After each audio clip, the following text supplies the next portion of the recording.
We were basically not together last month, Cal, Monica said, like she was reading it off a script. So stop acting like you get a vote now. I nodded once, kept my voice even, and said, copy that. What she didn't know yet was that I was already mentally walking through my next 72 hours, like a checklist I'd been training for without realizing it. Monica and I lived in Harrisburg, Pennsylvania. Not a glamorous city, not a tiny town either. Just a place where people work, complain about potholes, and pretend the river smell isn't real. We met at a friend of a friend cookout 2 summers ago. I was the quiet guy standing near the cooler, making sure I didn't accidentally block the grill. Monica was the loud, magnetic woman who somehow knew everyone's name and got strangers to laugh in under 30 seconds. On paper, we worked. I'm a procurement analyst for a state agency. My job is basically make sure the right things get bought for the right price without anyone getting sued. I like order, I like receipts, I like predictable. Monica was a brand rep for an athleisure company. She traveled for pop-up events, managed partnerships with gyms, and treated Instagram like a second job. She liked people, she liked momentum, she liked being seen. At first, I thought it was balance. I'd cook, she'd bring energy. I'd plan, she'd add color. I'd pay for an Uber when we both had a little too much, and she'd lean her head on my shoulder and tell me I was safe. When she asked me to move into her apartment after about 10 months, it felt like the next obvious step. That's where the sacrifices started piling up. First, I gave up my own place. I had a simple 1-bedroom across town, cheap rent, quiet building. Monica's apartment was nicer, closer to downtown, and twice as loud, but she had the lease and didn't want to move, so I did.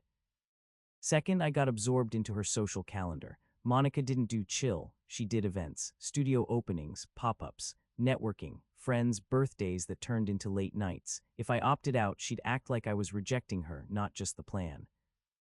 Third, I started covering more than I meant to. Monica would say things like, I'll get you back, or my commission hits next week, and I believed her.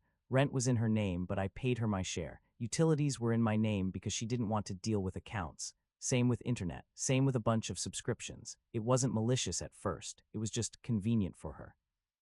Here's the thing I ignored. Convenience turns into entitlement if you let it. And I let it for a while because I didn't want to be the guy who nickel and dimes his girlfriend. Monica had a way of making anything I asked for sound small and controlling. If I asked her to text when she was running late, I was monitoring. If I asked why a guy kept liking every story, I was insecure. If I asked if she could skip one weekend event so we could visit my dad, I was holding her back. We'd have these little friction moments, then she'd do something sweet, bring me coffee, kiss me in the kitchen, post a picture of us with a caption like my calm. And I'd tell myself, okay, every relationship has friction. Then this fall, a new name started showing up a lot. Qley. Qley was a photographer who worked with Monica's company on social campaigns. He had the kind of creative hustle vibe Monica loved. Tattoos, nice teeth, always a camera, always a compliment ready. I met him once at a pop-up. He shook my hand and said, Monica talks about you all the time, man. You keep her grounded. He said it like it was a joke. Monica laughed too hard. From that point on, Qley was always around in Monica's stories. Qley shot this set. Qley has such a good eye. Qley knows all the best spots in Savannah. I remember that last one because it didn't fit. Savannah was suddenly the next big thing. Monica announced she was going for a long weekend in early November. Girls' trip, she said. Brand people, wellness vibe, content, you wouldn't even like it. I asked who was going. She named 2 women I knew, Cameron, her best friend since college, and Lena, her coworker. Then she started packing like she was prepping for a magazine shoot. New outfits, new boots, a small ring light, a travel steamer. And my favorite detail, she asked where my stainless steel travel thermos was. The thermos sounds stupid, but it matters. It was a battered, dented thermos I'd had for years. There was a faded Cape May sticker on it from a trip I took with my dad. It kept coffee hot all day, and I took it to work every morning. Monica liked to borrow it when she traveled because she said it looked rugged in photos. That Thursday night, she was standing by our kitchen counter, flipping through outfits on the couch, and she said, "Where's your thermos?" "In the cabinet," I said. "I'm taking it," she said, not asking. I opened the cabinet, pulled it out, and set it on the counter. "Bring it back." Monica smiled like I was cute. Relax. That one word, relax, it was her favorite way to dismiss me. She went back to packing. I filled the thermos with coffee anyway because I still needed it for the next day. I screwed the lid on and left it on the counter. Monica picked it up, looked at the Cape May sticker, and said, "You're so sentimental." "I'm practical," I said. "It works." She laughed, then her expression shifted like she remembered. She had a fight she wanted to start. "You've been weird lately," she said. "Have I?" I kept my tone neutral. Monica zipped her bag hard. "Yeah, like you're always watching." "I'm not watching," I said. "I'm noticing." "Same thing," she snapped. That's when I made the mistake of trying to have an honest conversation at the wrong time. "I just want to be on the same page," I said. "Savannah is a lot. You've been traveling more. There's been a lot of Eli lately." Monica froze for half a second, then got that look she got when she decided I was the villain. "Oh my God," she said. "Here we go." "I'm not accusing you," I said. "I'm telling you what it looks like from my side." Monica's voice went sharp. "It looks like you're insecure." "I'm asking for clarity," I said. "That's all." She tossed a shirt into her bag like it offended her. "You want clarity? Fine, I don't have to explain my life to you." We stared at each other. I could feel my old habits warming up. Explain, soften, compromise, apologize for feeling anything. But something in me was tired. "So what is this trip really?" I asked. "Just you, Cameron, and Lena?" Monica's eyes narrowed. "Why?" "Because you keep bringing up Savannah and Eli in the same sentence," I said. And that's when she delivered the line that ended it. "We were basically not together last month, Cal," she said, like it was obvious. "So stop acting like you get a vote now." I blinked. "Basically not together," I repeated. Monica leaned back on the counter like a queen on a throne. "Yeah, we were fighting nonstop. You were distant. I was exhausted. So, yeah, I don't know why you're acting like we're married. Here's the thing, we hadn't broken up, not once. We hadn't separated. We hadn't said we're done. We hadn't even slept apart. We had arguments, sure, we had tension. But basically not together was a retroactive excuse you only use when you're trying to justify something you already did." That realization landed in my chest like a weight, and instead of making me angry, it made me calm. Because calm means you can move. I nodded once. "Copy that," I said. Monica's face flickered. She expected a fight, a speech, tears. She got a calm sentence. She rolled her eyes. "Don't do your robot thing." I didn't answer. I picked up my keys, walked into the bedroom, and started folding my work clothes for the next day like it was any other night. Monica went back to packing, humming under her breaths. She genuinely thought she'd won. The confirmation came the next morning, and it came the most boring way possible. I didn't go digging through her phone. I didn't log into anything. I didn't do anything illegal or creepy. We had a shared Google Calendar. It started as a normal couple thing: grocery reminders, pay rent, my dentist appointment, her travel dates, the occasional Cameron birthday dinner. That Friday, I was at my desk at work, sipping coffee from my thermos, the one Monica hadn't taken yet, when my phone buzzed with a calendar alert. It popped up on my screen like any other reminder. Savannah, Eli landing 6:45 p.m. Location, SAV Airport. Notes, pick up, don't forget room key. Organizer, Monica. Guests, Monica, Eli. No Cameron, no Lena. Just Monica and Eli on my shared calendar, like she forgot which life she was living. I stared at the notification for a long moment. My first instinct was to doubt myself, like maybe it was a work thing, maybe Monica added it by mistake.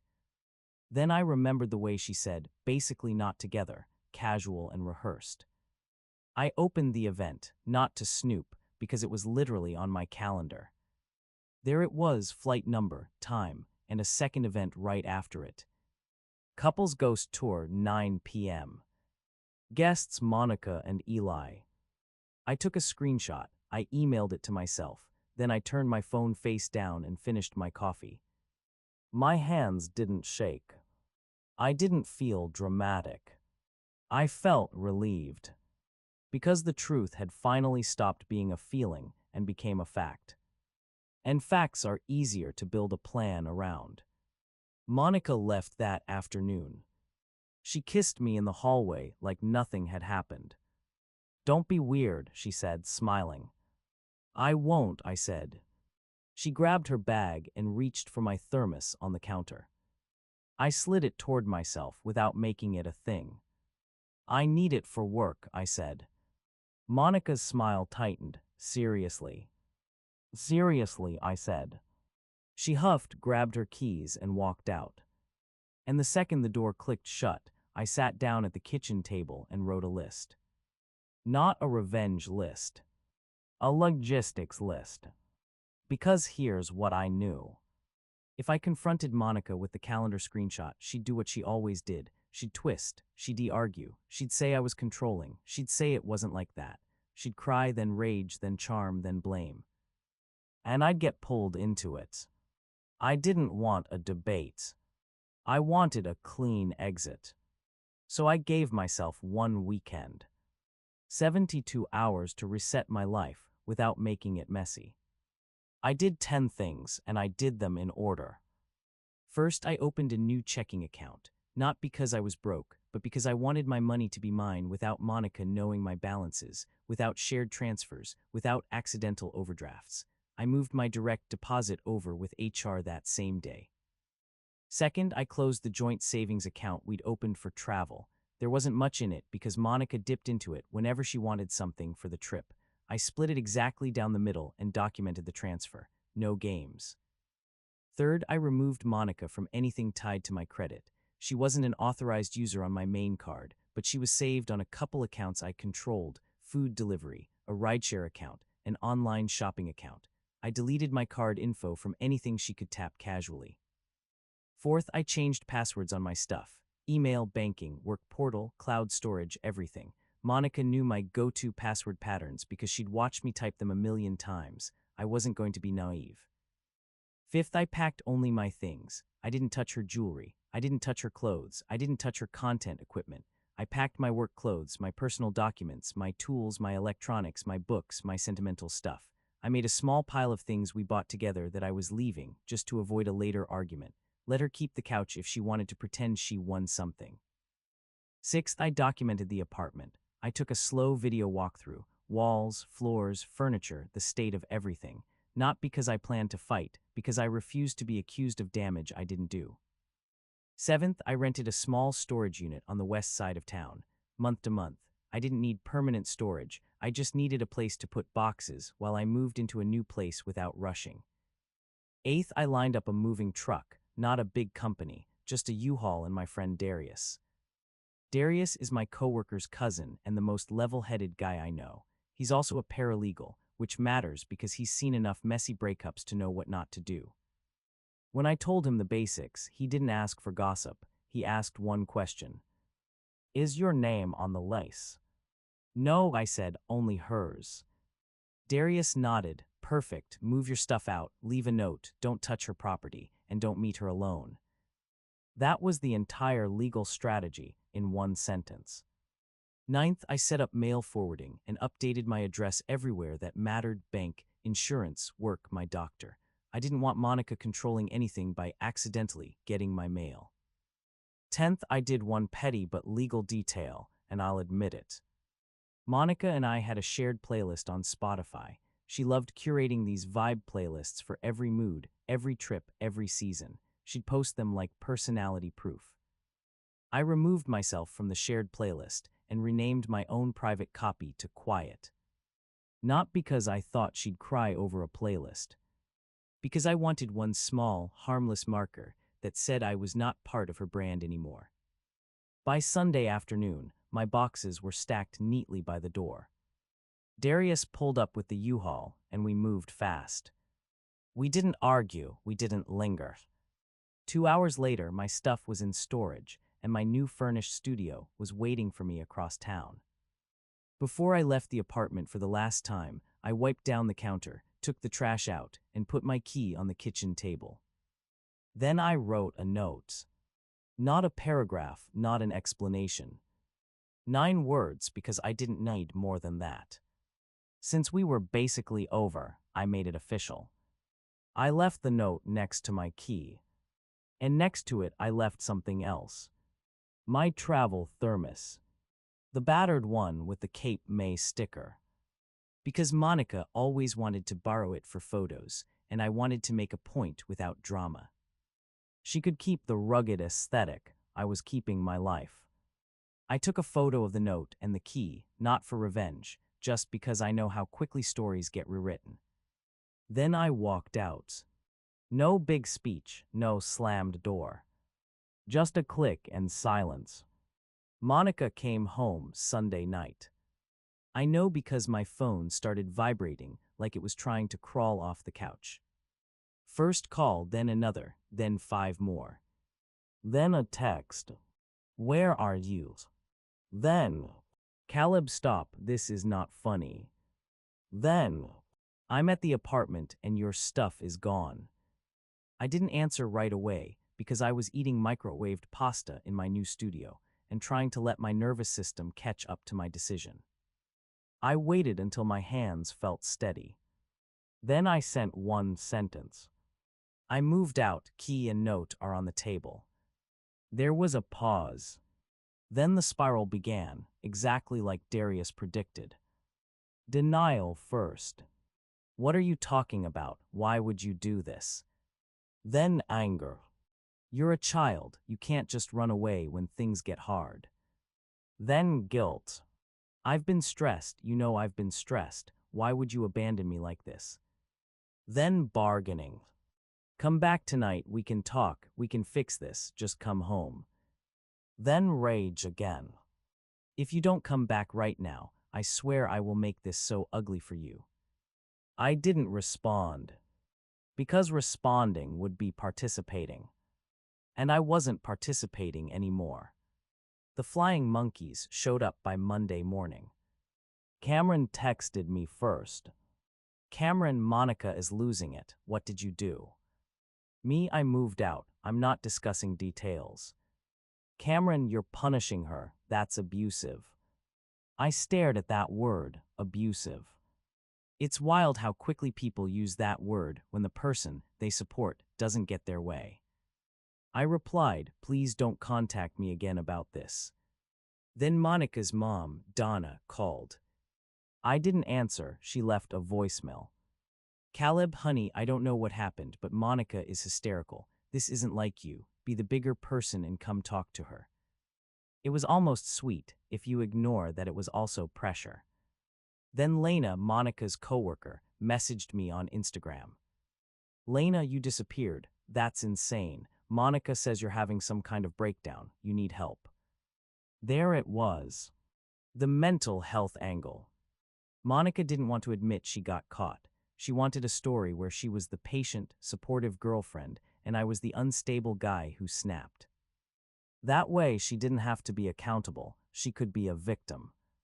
Monica texted me that afternoon.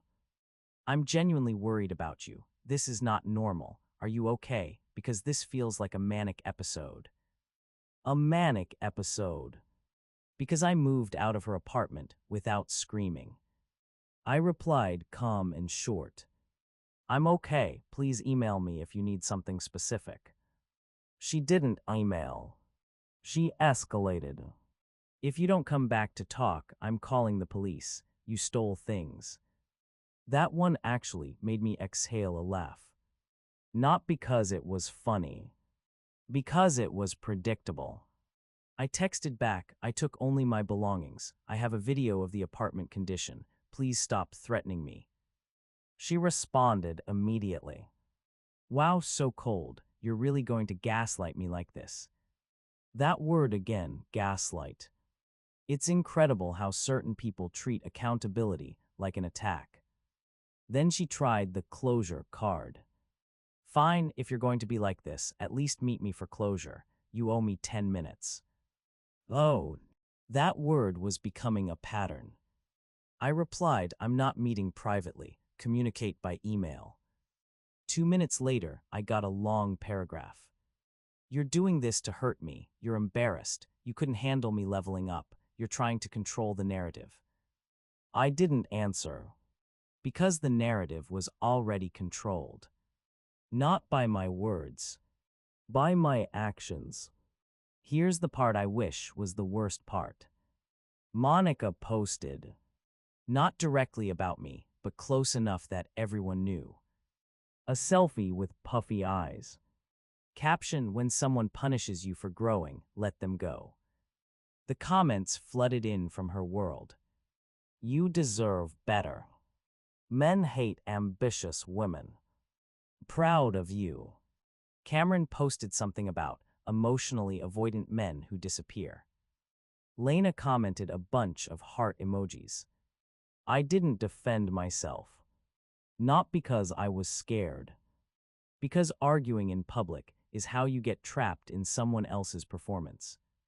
Instead, I forwarded Monica's police threat text to Darius. He replied, good, keep it, don't respond, you're doing it right. A couple days later, a mutual acquaintance named Trent, someone I knew from Monica's friend group but never fully trusted, texted me privately. Trent, not my business, but Monica told people you were basically broken up and you just ghosted. Also, Eli's been around a lot, like a lot. I stared at that message and felt my calm deepen. Because Monica wasn't even consistent. In one breath, we were basically broken up, so she could do whatever she wanted. In the next, I was abusive for making the breakup real. That contradiction told me everything. The next few weeks were quiet in the best way. My sleep improved first. Not like I slept an extra hour. Like my body stopped bracing for impact. I stopped waking up with that low-grade anxiety that felt like a phone buzzing in my chest. My money looked better too. Not because I got a raise. Because I wasn't subsidizing someone else's growth anymore. I started cooking again, real meals, chicken, rice, vegetables, stuff that didn't come in a delivery bag with extra fees Monica swore she'd Venmo me for.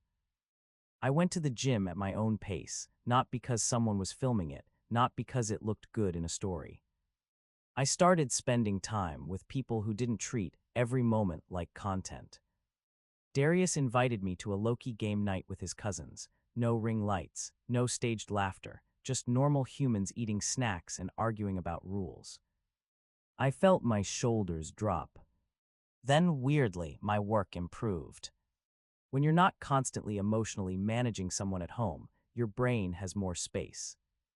I started taking lunch breaks again. I started leaving work on time. I started reading before bed instead of doom scrolling while Monica edited reels. I didn't date right away. Not because I was heartbroken. Because I didn't want to run into another relationship just to prove I was okay. I wanted to actually be okay. Then one Friday, about 6 weeks after I left, I had to go to Costco to get new tires. I'm not a Costco guy in a personality way, but the tire center pricing is real, and I'm a practical man who respects a deal. I sat in the tire center waiting area, holding my phone, watching a kid eat a churro like it was his life's purpose. And then I heard her voice behind me. Caleb. I turned. Monica stood there in workout clothes that looked expensive without looking like she tried, hair perfect, nails done, like she stepped out of a sponsored post. And on her shoulder, I recognized something immediately. My thermos. The battered stainless steel one with the Cape May sticker. She'd clipped it to the strap of her tote like it was an accessory. For a second, I almost smiled at the absurdity. Monica noticed my eyes and tightened her grip on the tote strap. Really, she said, like I'd done something wrong by noticing. You're going to stare. I kept my face neutral. Hi. Monica stepped closer. People were around, but she didn't care. Monica never cared if there was an audience. So you're just fine, she said, after you destroyed my life. I blinked slowly. I didn't destroy your life. Monica laughed sharp. You disappeared. You embarrassed me. You made me look stupid. I moved out, I said. That's it. Monica leaned in like she was trying to pull me into an argument by force. You didn't even talk to me, she said. You didn't even give me closure. I didn't raise my voice. I didn't explain. I didn't bring up the calendar invite. Because I didn't need to convince Monica of reality. Reality had already happened. I'm not doing this, I said calm, not here. Monica's face shifted, that familiar flicker of anger and hurt and entitlement fighting for the wheel. So you're just going to act like I don't matter, she snapped, like I didn't mean anything. I took a breath, then I said the truth, simple. You mattered, I said, but I'm not available to be treated like an option. Monica's eyes flashed. Wow, she said, you really think you're so mature. You're just scared. You couldn't handle me leveling up. There it was again, leveling up. Like relationships are video games and people are gear. I nodded once, okay.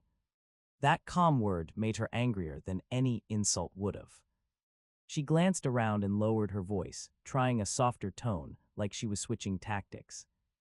I've missed you, she said. I've been thinking a lot. I want to talk for real. I want to fix it. I looked at the thermos on her shoulder, my old sticker faded and peeling, the thing that kept coffee hot all day. She didn't take it because she missed me. She took it because she liked what it represented. She liked borrowing my stability while she chased whatever lit her up that week. I stood up as my phone buzzed with a tire update. Caleb, don't just walk away, Monica said, voice tightening. I looked at her, calm and direct. Don't contact me again, I said, unless it's about something you can't handle through email. That was my boundary, clean, simple. Monica stared at me like she couldn't believe I was allowed to say that. Then she scoffed and muttered something under her breath, something about me being cold and weird. I didn't argue. I walked to the counter, paid for my tires, and left. In the parking lot, I got into my car and sat for a second. My hands were steady. My chest was quiet. And I realized the thermos didn't matter. She could keep it, she could use it for photos, she could make it part of her story. Because the part of me she actually wanted, the part that made her feel safe while she acted reckless, was no longer available.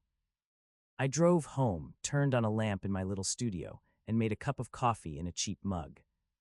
It wasn't aesthetic. It was peaceful. And that was the whole point. If you've ever had someone rewrite your relationship retroactively to excuse their behavior, you're not crazy for stepping out of the script. If this story hit, tap like, subscribe for more real-life, calm win stories, and drop a comment with the moment you knew you were done.